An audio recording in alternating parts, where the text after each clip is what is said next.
Welcome to a different kind of career guide. Today, we're going beyond the usual tips and tricks to reveal 5 key misconceptions that I had to unlearn to grow in my career as an IT professional. Now, as you can imagine, unlearning them wasn't exactly a walk in the park, but hey, the good news is you can learn from my journey and dodge these potential career roadblocks. Buckle up, folks, let's dive in. Now, the first misconception, the first thing that I had to unlearn is shifting perspectives on corporate missions. See, there's a common belief that to excel at our jobs, we must worship the company's mission statement. I used to believe that if I didn't idolize my company's mission, I was a fraud. But guess what? It's totally okay to treat your job like, brace yourself, an actual job. You know, unless you're working in developing the next cure for cancer, which, let's be honest, it's not the case for the majority of us. It's important to acknowledge that our job is means to an end, you know, supporting your lifestyle, supporting your personal growth, and while passion is good fuel, striking a healthy work-life balance should be your navigation system. Now, I'm very honest about my expectations during job interviews, and I wish I did sooner. Misconception number 2, self-promotion is not vanity. It's actually visibility. You see, apparently, I had misunderstood humility. I felt that it was shameful to promote myself, you know, early in my career. I thought that being proud of my skills was straight up vanity, and that if I just put in good work, everyone would notice. Wrong. But I took this way of thinking with me everywhere. Even when I was thinking of creating this YouTube channel, even when I started, I was very judgmental of YouTubers who always ask their viewers to give the videos a thumbs up. I thought it was somewhat shameful, egotistical, and that if someone likes the video, they would give it a thumbs up anyway, right? But then I came to the realization that it's actually nothing but a reminder, you know, and now I look at it as sort of a gentleman agreement. If you get value from my videos, kindly give them a thumbs up. That's how I get to help more people. Going back to my career, it took me some time to realize the importance of showcasing my skills, the importance of networking, and most importantly, building a personal brand. Now, I share a lot of tips I learned along the way about building a personal brand. I share a lot of tips I learned along the way. I share some tips I learned along the way about building a personal brand. It's hard for me to keep up. I don't know what's happening. I share some tips I learned along the way about building a personal brand in this video. And I encourage you to watch it by clicking the pop-up banner or link in the description. But what I'll say now is that we are in a sea of talent, and we need to put our achievements above the surface. It's how you'll connect with the people you want to interact with, how you get recognized by them also. You know, this is an area the majority of software engineers lack, unfortunately. We're kind of expected to be this awkward in public, soda drinking, pizza eating, problem solving nerds. What? My advice, if you're new in this field or if you've been doing it for ages, you know, you want to make sure to strike a balance between growing your skills on one side and promoting yourself on the other side. Simple things like starting a blog on LinkedIn, a newsletter on Substack, you know, these things don't cost a thing, but helps you put yourself out there. Because you know what? Your visibility plays a crucial role in advancing your career. So no more hiding behind our screens, folks.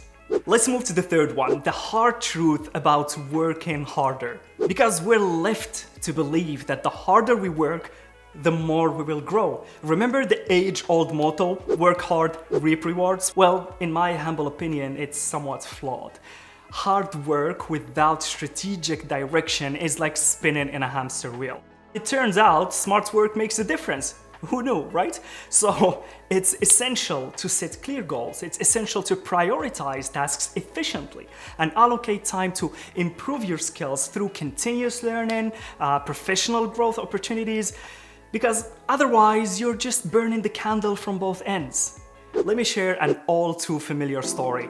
Coming up with a cool idea, building it, raising funds, becoming the founder of a successful startup, the next Instagram, the next WhatsApp.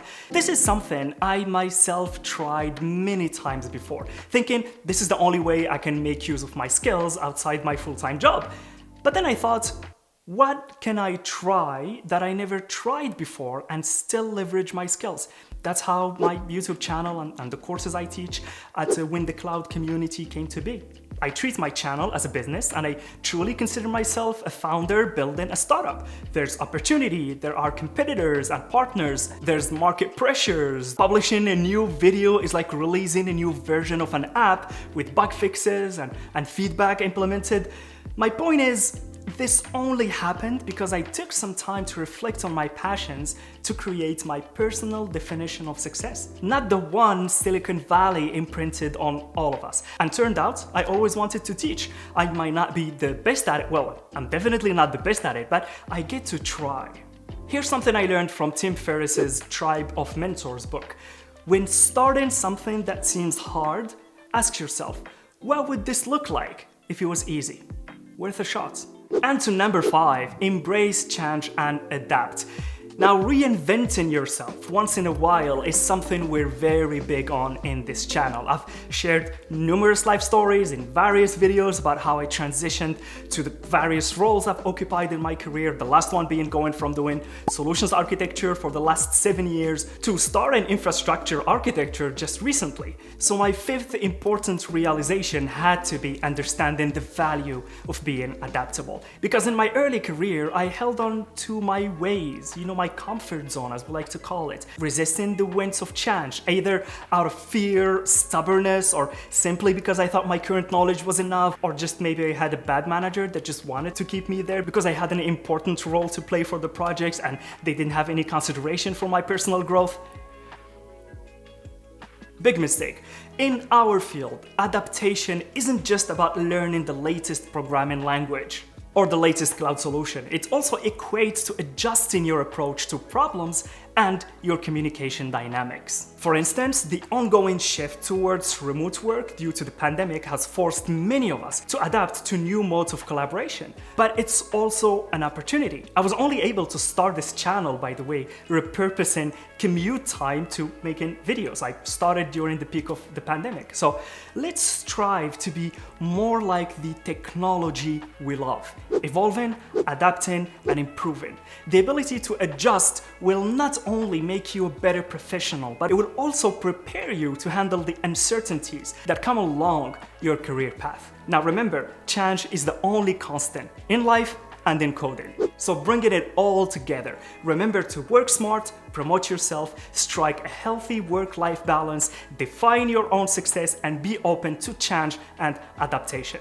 And I hope these lessons will inspire and challenge you in your own journey of growth. If you found these insights beneficial, don't forget to like, share, and subscribe to the channel. The road to discovery is a lot more enjoyable when traveled together. See you in the next video.